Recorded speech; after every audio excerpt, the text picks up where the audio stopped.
beloved Boss Mike Cervera. Isa pa tong gaga na to. Oh, tingnan nyo kung ano masasabi nito. Pasok! Trump ng polboronic. Oh, kita nyo, iisa ng gawi. Ito mga kababayan ko. Itong si Maharlika at saka si Roque, iisang gawi, mga kababayan. Di ba? Oh, pakinggan nyo maigi to, ha? Mga kababayan ko, dito. Yan.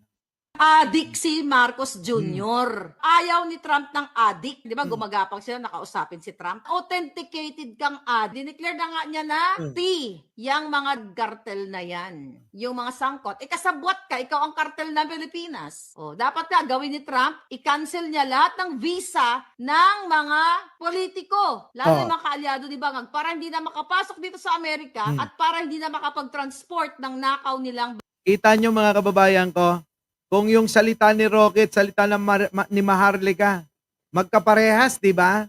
Kasi yung mga kababayan, iisa lang naratibo nilang dalawa. Ganyan po mga kababayan. Di po ba? Iisa lang yung sinasabi nilang dalawa. Kasi mga kababayan, si Maharlika, nagtatanong kay Roque yan. Malabo naman si Roque ang magtanong kay Maharlika.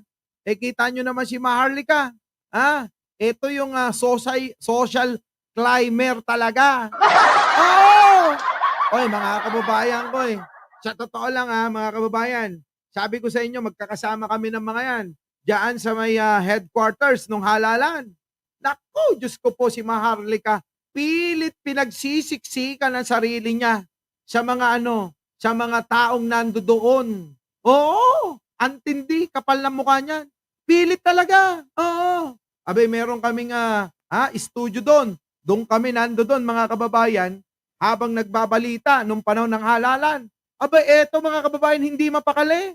Oo, hinahanap mga kababayan kung saan nakasilid, kung saan nagpupulong yung mga big time na mga taga-suporta ni Pangulong Bongbong. At eto pa mga kababayan ang ginawa niyan. O hindi nga, ang kapal nga lang mukha. Oo. Video siya. Ganyan, no? Oo. Kasama niya si ganyan. Yung mga tao na yun, mga kababayan, hindi man yan lang tinanong kung gustong magpakita sa camera. Alam naman natin mga kababayan, ako marami kong kaibigan na mga big time talaga. Hindi ho yan magpapakita ng camera. Karamihan nga sa kanila, walang Facebook, walang social media. Ang gamit po ng mga bilyonaryo at mga mayayaman, Viber, oo. At saka, ano pa yung isa? Oo, Viber at saka yung, ano pa? Yung kulay green? Hindi WeChat, mga kababayan. Titignan ko yung aming GC din kung ano itong aming GC. Oo, na apps na ito.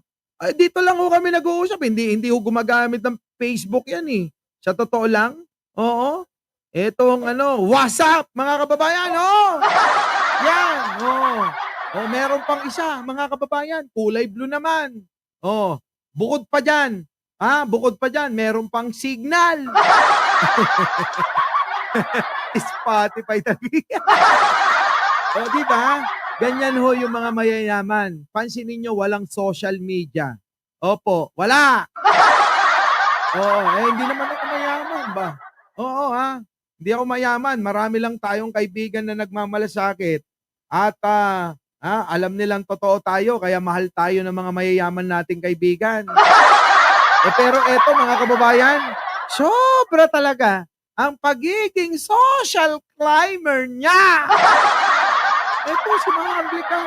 Sobra. Ayan tuloy. Pera at pagbili dito ng mga bahay nila. Di bale, tulungan niyo ako. Alamin niyo lahat, sa lahat ng mga nanonood dito, baka kapitbahay niyo, kamag-anak ninyo, mag-email kayo dyan. Ayan yung email natin, Maharlika Network at Proton Mail. Lahat ng politiko na alam ninyo, na kaalyado ni Bangag, na bumili ng bahay dito sa Amerika, i-email nyo dyan at i-email natin kay Lolo Trump para Ay, parang nagbunyisil at parang nakahanap ng kakampi nung nanalo si Trump. Pero nung nanalo si Trump, mga kababayan, lahat ng mga pinaglalaban ng dalawang yan, parang wala namang nangyari, ano? Ha? Oh, di po ba? Ang dami niyong mga binabanggit. Telegram, uy, alam ko yan. Ha? Tender, uy, alam ko yan. Grabe, alam ko lang pero wala ako niyan. At ganyan ho mga kababayan, ha? Oh, kita nyo, ano na ngayon ang masasabi mo, Maharlika? Di ba nakakahiya? Oh, yun ang sinasabi ko eh. Masyado ka lang mapapel. Masyado ka lang social climber. Yung bang gusto mo kasi, alam nyo eto tatapatin ko kayo. Ang market ni Maharlika, hindi naman yung mga sosyalera eh. Hindi ho yun ang market niya. Ang market niya dito, yung katulad niyang social climber at yung mga ignorante. Nakuha nyo? Yan po yung kanyang mga kababayan, market. Oo, yung mga mahina mag-isip, mga mangmang, mga bobo, yung para bang pagka nakita na may kasama na, mga kababayan, na kung sinong mga matataas na tao, feeling nila mga kababayan, alam nyo? Aba, ay, sikat, ang galing! Maharlika, ang galing-galing mo, nakasama mo! Walang yan mga kababayan, may mga litrato ko ng kung sino-sino. Aabutin pa ng taon bago ko i-post. Ay, kasi mga kababayan, kailangan din nating ingatan. Kung totoo ka na ikaw kilala mo, kaibigan mo, iingatan mo siya. Hindi kailangan na ipagmalaki bawat mga sikat na kakilala, Maharlika. Yun. Alam mo kung ano ang dapat. Manahimik ka lang. Hindi mo dapat sila ipinapakita sa iyong social media. Ayan, parehas kayo ni Burikat. Di ba mga kababayan? Parehas na parehas sila. Mga social climber. Oh.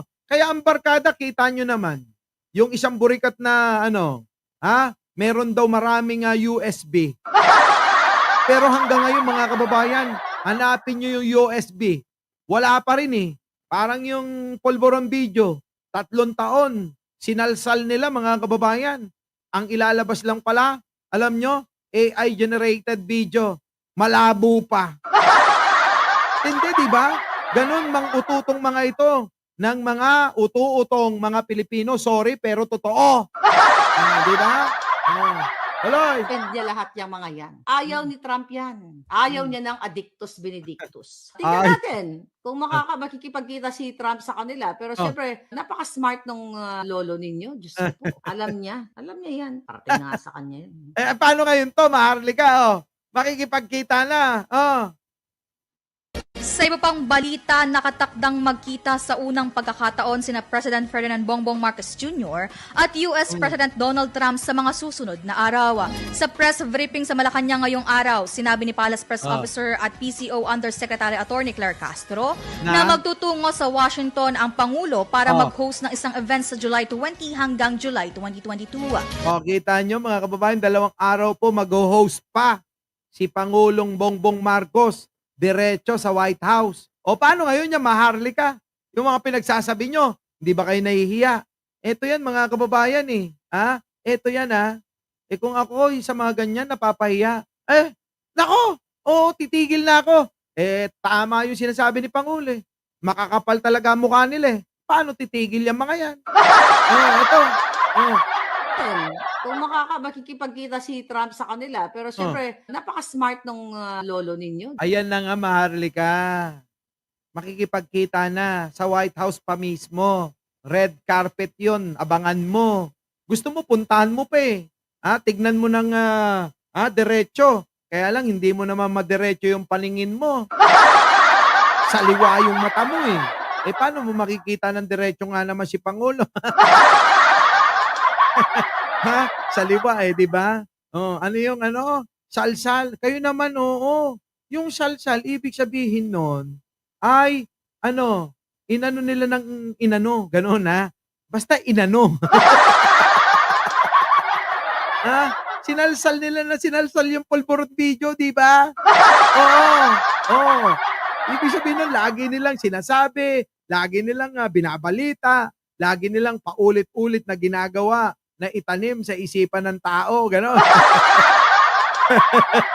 Ayan, mga kababayan, pahiya si Maharlika na malala. Diyos ko po, alam niya yan. Parating nga sa kanya yun. Pero syempre, di sasabihin niyan, you'll never know, baka si Trump ang maglabas ng video.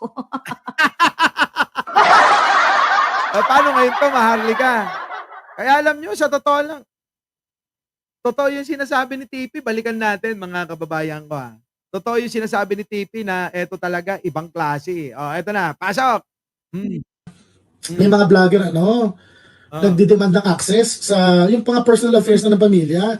Yung mga ganun, personal na choice na yun ng pamilya, wala kayong pakialam doon. Noong May 9, alam niyo yung nagbibilangan na, tapos kinumbida din sila Maharlika doon sa doon sa parang situation room ng BBM campaign. Di ba nandun din sa Maharlika? Tapos, katandaan ko nandun din ako. Kasi nagmo-monitor din ako sa nangyayari. Tapos, nung mga bandang, mga bandang, I think 11 or 11 p.m., nung malaki-laki na yung lamang ni BBM, nag-21 million na yata yung boto niya. Tatandaan ko yun eh. Tapos, nakikita ko, na mananalo na talaga si BBM. Anong ginawa ko? Nag-live ako. Pero, bago ako mag-live, pumunta ako sa kasulok-sulukan ng situation room niya, yung situation building, ganyan. Yung kasulok-sulukan ng headquarters. Para, pag nag-live ako, ang background ko, plain lang. Walang ibang tao, walang masagasaan. Ayan mga kababayan kita nyo naman, tugmang-tugma lahat yung mga sinasabi ko noon pa. Magkakasama kaming lahat. Kami po ay may lugar sa HQ. Nandoon po kami sa studio. Magkakasama kami ni Coach Jared, ako, Madam Ellie, Maharlika, etong si TP, at yung iba hindi nakapasok eh. Oo, si Sangkay hindi umabot dahil nakipag-date nung araw na yan, mga kababayan. So, kami po magkakasama. Ito ngayon ko lang napanood tong video na ito. Pakinggan nyo po ulit para mamaya bigyan natin ng reaksyon. Ano po? Pasok! Pero respeto lang sa privacy ng ibang mga tao. Si Maharlika ginawa? Hindi live. Pati yung mga mayayaman na kamag-anak ni PBBM na hindi naman gustong lumabas sa video, hindi live niya. Binuyang-yang niya yung mga mukha. May tanongin kita bakla, paano ka hindi makakabusita ng tao wala kang respeto sa privacy nila? Correct. Yung mga ganun bagay, yung parang binigyan kayo ng chance na makapasok kahit pa paano sa circle nila. Kasi alam niyo naman, ibang social circle yun eh. Binigyan kayo ng chance na makapasok, you squandered it. Kasi hayok na hayok siguro kayo na magka-content o yabang na yabang kayo na nandun in the live ninyo. Hindi po ganun. Yung mga Marcos nga 2017 ko pa kilala. Sino nakaalam na close ako sa kanila? Kailan lang? Kasi hindi ako ganun. Hindi ako yung makasama sa mayaman, pipicture na ako sa mayaman, tapos ipopost ko na. Kachipan yun. Hindi ganun. Kailangan makasama kayo ng konti. Unang beses ka lang yata pinapasok ng gano'ng kadami bilyonaryo sa isang kwarto. Ano ginawa mo? Hindi-live mo sila. Nakikita mo ba na bago lumitaw yung mga yan, ang dami-dami mga seremonyas, bago lumitaw sa TV, tapos biglang nilive mo lang. Di pasikat ka masyado. Kaya ka nakabusita siguro. Di ba? Parang may saltik yung galawan. Hindi ganun. Bad joke. Di ba? 2019, totoo na lang, 2019, bago mag-pandemic, sumama ako sa isang food trip yung food tour ni Chef Sandy Daza. Nakasama ko sila BBM. Nakita nyo ba, nag-post ako kahit isang picture? 2019 yun na, bago mag-pandemic. Walang picture. Magkaibigan na kami ni Lisa ng close, 2018 pa. Nung panahon na sadlak yung parang at his lowest point sa BBM, dahil katatalo lang sa vice presidency, kaibigan ko na. Nakita ba nag-post ako? Hindi. Sabi ko nga, you should learn how to keep secrets, how to respect people's privacy, parang mind your own business. Yung problema, iba dyan, nakapasok lang isang paa, ang gusto ninyo, full coverage na. Kaya nga, full coverage na gusto nyo, parang si Maharlika, ganun. Samantalang kami mga kababayan, sa totoo lang, tutok kami mga kababayan sa pagbabalita sa mga nangyayari kasi mga kababayan, naatasan kami nung panahon na yan, nung May 9, election 2022, na ibalita po lahat kasama yung mga vloggers ngayon na nasa kabila, mga nagre-report ho yung mga yan eh. Ano na ang kaganapan sa inyong mga lugar? Ganun po kami noon eh. Di po, sino yung mga nakapanood nyo? Paki-press 1 nga. May 1 election mga kababayan. May 9 election. Nandun po kami. Kita nyo, tatawagan namin yung mga vloggers. Sino-sino yung mga vloggers na yan? Yung po, karamihan dyan nandun sa kabila. Di po ba? Ngayon po mga kababayan kita nyo, eto, tumpak ko ako, sang-ayon ako sa sinasabi niya dahil totoo talaga. Si Maharlika kating-kati. Kating-kati talaga. Sabi niya, nasan ba sila? Nasaan sila? BBM, nasaan? Pumunta tayo doon. Hindi kami pupunta ron. May trabaho tayo, no, Maharlika. Mahiya ka naman. Di mo ba? Yun po mga kababayan, doon po yun, i-connect ko na po dahil wala si Sangkay. Mga kababayan, may token. Eto yung ginawa naming pagod doon may token. Oo. Mga kababayan, inaabutan ng pera. Oo. 20 mil yung inabot kay Maharlika, samantalang kami tagsa 10 lang Sabi ko nga walang iya. Yung pagod ko rito kung pinagtrabaho ko na lang sa parlor, mas malaki pa kinita ko. Oo, Kapuso at PBBM ako, napanood ko yun. Oo, kita nyo. Eto na mga kababayan. Oo. Si Sangkay, si Sangkay nasaan? Ibinibigay yung pera. Alam nyo, sininggawat. Alam nyo yung sininggawat? Alam nyo? Hinablot mga kababayan yung para kay Sangkay. Kaya etong si Sangkay na nakawan pa ni Maharlika Ganun ka, sakim sa pera si Maharlika, mga kababayan. Oo, ganun. Ganun ka sakim. Sinikwat. Sinikwat yung 20 mil. Biruin nyo kami, tagsa 10 na nga lang nila Coach Jared 10 mga kababayan. Siyempre kahit papano, pang gasolina, pangkain libre naman doon. Oo, merong kape, merong juice, merong hotdog. Mga kababayan, marami naman pagkain doon ngayon, meron pa mga kababayan nung panahon na yan. Siyempre merong pahingahan. Alam nyo kung saan kami nagpapahinga? Doon sa kabilang kwarto, yung mga yung mga upuan, yung mga sopa. Doon kami, pahinga muna ako. Kayo naman, tuloy-tuloy po kasi yon. Mula po ng kung hindi ako nagkakamali, May 8 pa lang mga kababayan, nakaprepara na kami doon, wala nang uwian. Hanggang hanggang madaling araw po ng May 10. Hanggat hindi nadideklara si Pangulong Bongbong Marcos. At alam namin, hanggat hindi namin nasisigurado na panalo na si Pangulong Bongbong Marcos noon, mga kababayan, hindi kami umuwi. Ganong, mga kababayan. Di ba? Yun totoo yun. Sinasabi netong si TP. Si TP naman, laging nasa sulok yan. Pa-live ng pa-live yan live ng live, di po ba? Ganun ho yan. Minsan nga ako, nag-live yan, nandun ako, natutulog tutulog ka dyan. Syempre, pagod ako ikararating lang neto, mga kababayan, pawis na pawis pa. Di ba? Sa sobrang taba rin ni PTP, konting akyat lang sa hagdan, konting lakad, pinagpapawisan na. Mga kababayan? Ay, nako, grabe yung sakripisyo nun Di ba? Yung po yan, totoo yan o balikan lang natin. Doon nga ako kasi nung una, may mga vlogger nagdidemand ng access sa yung mga personal affairs na ng pamilya.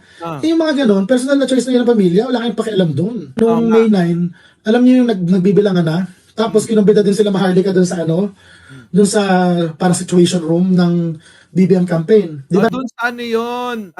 TP, doon sa studio. Gumawa kami ng studio doon. Yun, nandoon kami. Kasama yan, si Maharlika, tsaka ikaw. Nandun din sa Maharlika. Tapos, katandaan ko nandun din ako. Kasi nagmo-monitor din ako sa nangyayari. Tapos, nung mga bandang, mga bandang, I think 11 or 11 p.m., nung malaki-laki na yung lamang ni BBM, nag-21 million na yata yung boto niya. Tatandaan ko yun Tapos, nakikita ko, naman na talaga si BBM. Anong ginawa ko? Nag-live ako. Wala na, puno na ng mga tao Wala na, puno na yung mga tao noon, mga kababayan. Meron pang nabalita noon, mga kababayan, na dadayain si Pangulong Bongbong sa Bilangan. Kasi nagawa na ho ng dati yan, di ba? Natalo si Pangulong Bongbong Marcos, yung po bang kahuli-hulian, di po ba? Natalo sa pagka-vice presidente. Doon po mga kababayan, meron pumasok na impormasyon na dadayain huli. Mababaliktad ho yung Bilangan. Imbis na ang maging lamang, si Pangulo, magiging yung kalaban.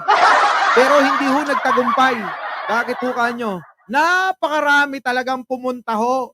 Yung EDSA na yun, dyan sa may Mandaluyong, yung malapit ho sa may Tulay. Dyan sa may Tulay po. Ng Pamakati na yon, di po ba? Yun, punong-puno ng tao yun. Nandoon po kami sa may, ano po nasa taas po kami. Kung hindi ako nagkakamali, nasa third floor po kami. Kita mo lahat yung mga tao. Kasi salamin yung likuran makikita mo gano'n, ang daming tao, dudungaw ka lang gano'n, no?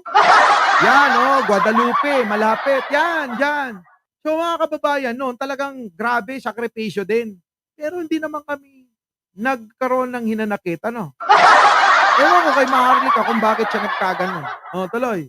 Pero bago ako mag-live, pumunta ako sa kasulok-sulukan ng situation room niya. Totoo naman mga kababayan, nandoon siya sa sulok. Oo. Doon sa aming pahingahan, kapag kami, wala nga akong boses nun dahil talagang tuloy-tuloy mga kababayan, walang kapalitan.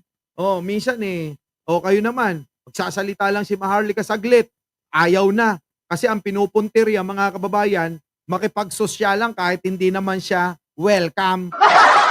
Sa totoo lang naman Maharlika diba? Hindi ka naman welcome doon doon sa mga tao na yon. Dapat ilagay mo naman din kung ano yung level mo, di ba? Mahiya ka naman, ibig kong sabihin. Yan, mga kababayan ko.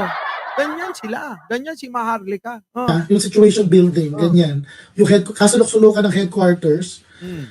Para, pag nag-live ako, ang background ko, plain lang. Walang ibang tao, walang masagasaan. Parang respeto lang sa privacy ng ibang mga tao. Si Maharlika, ano ginawa? Hindi live. Pati yung mga mayayaman na kamag-anak ni PBBM na hindi naman gustong lumabas sa video, hindi live niya. Totoo yan mga kababayan, kapal ng mukha, di ba? Kasi si Maharlika, alam nyo na, di ba, gusto niya yung laging eto mga kasama ko, kita nyo naman, nandito sila.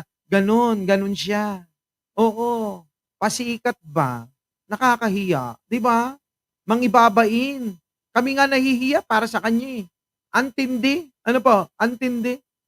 Yan. Binuyang-yang niya yung mga mukha. Ay, tanongin kita bakla, paano ka hindi makakabusita ng tao? Wala kang respeto sa privacy nila. Yung mga ganun bagay, yung parang binigyan kayo ng chance na makapasok kahit pa paano sa circle nila. Kasi alam niyo naman, ibang social circle yun Binigyan kayo ng chance na makapasok, you squandered it. Kasi hayok na hayok siguro kayo na magka-content, o yabang na yabang kayo na nandun, hindi live ninyo. Sila yun. TP, ako hindi. Hindi ako nag-live nun dahil nakatutok lang ako hanggang mawalan ako ng boses, kakadakdak. Sa channel sa FB page ni Presidente. Nandoon kami. Ang partner ko doon, si Coach Jarrett. Pagkatapos ni Coach Jarrett, ako lang inaiiwan. Papalit na naman si Madam Ellie. Si Madam Ellie, kita nyo naman kung paano kadaldal din, ano? So, syempre, kailangan sabayan mo yung daldal. Mga kababayan, ubus ang boses ko. Pagkatapos ng eleksyon, 3 araw, walang boses ang inyong lingkod, ano? Ganon. Hindi po ganon. Yung mga Marcos nga 2017 ko pa kilala. Sige na. Yan na nga yun, mga kababayan. Eto pa. Meron pa siyang naku, Sas, binanatan ka, Tapos sa akin pa Sas, makinig ka. May sinasabi si Tipi sa'yo. pabayad ng bahay yan tapos sa akin pa nangutang.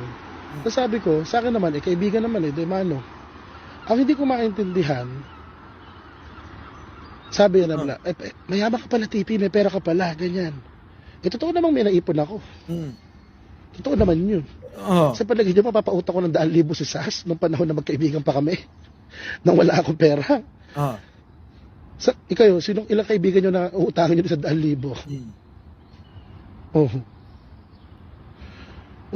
So, ano ibig sabihin nito? Nung panahon na napapakinabangan ikaw Sas, nung panahon na napapakinabangan mo pa ako at nauutangan mo pa ako ng 2,000, walang issue sa'yo na may pera ako. Pero noong naghiwalay na tayo ng landas, siguro hindi man ako napapakinabangan, bigla nag-i-issue na. Bakit ganun? Hindi nyo ba napapansin, mga kababayan? Ganyan sila, no? Yung mga naunang mga vlogger. Sila kasi yung mga original Yan, sila Tipi, Sas, Attorney Trixie, sino pa? Sila Meme Pebbles. Yan, mga yan yung mga nauna yan, sila Banat Bay. Tignan yung mga kababayan, mga ugali, no? abay, magkakaibigan naman, magkakasama, nagsama sa isang laban, pero sila nagsisiraan, ano? Mga kababayan ko, ito naman ang masasabi ko sa inyo. Sisikapin natin etong mga nakasama nating mga vlogger, dumating man yung pagkakataon na magkahiwa-hiwalay ng pananaw. Hindi naman malayo po yan ng mga sasamahan, ng mga paniniwala. Tandaan nyo, magkakaroon ng respeto sa bawat isa. Ganun po dapat eh. Hindi po ba mga kababayan? Ganun dapat. Wag nating wag nating personalin ang lahat ng bagay. Maging etong politika, tandaan nyo. Magugulo na nga yung mga politiko natin. Sasali pa kayo. Di po ba mga kababayan ko? Yan. Di ba sumama din loob ni Coach?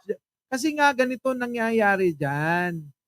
Yung bang ang ginawa ng nitong nila sa PCO noon, no, panahon nito ni Vic Rodriguez, inalok sila ng trabaho sa PCO. Ilan sila? Si Takero, meron pang isang babae, hindi ko nababanggitin, si Coach, at saka meron pang isa, si Koy, ayan, yung mga yan. Kami kasi mga kababayan, meron iba na kumakausap sa amin. Kami tinanggihan namin yan eh. Sa totoo lang, ayaw namin kung ano man yung ayoko. Hindi ko kasi yung mga kababayan ko, gusto ko yung malaya ako. Ayoko nung nakatali sa trabaho. Opo, kaya nga tayo nagninegosyo mga kababayan eh. Para hawak natin yung oras natin eh. Tapos magtatrabaho ka, itatali ka. Kaya sabi ko, ayoko ng kahit anong posisyon. Marami naman dyan mahuhusay, magagaling. Di ba? Dito nyo ibigay. Hindi naman tayo kasi mga kababayan gutom sa mga ganyan eh. Papakialam natin sa mga yan. Di mo ba? Pakialam natin. Pero kita nyo naman. Punta ng Amerika. Tawagan nyo si Boss Mike. Sama natin. Yung mga yun, di ba? Kasi alam nila na hindi ka buraot tulad ni Maharlika. Nuggets po ninyo mga kababayan ko. Hindi kasi tayo buraot tulad nila eh. Mga kababayan eh.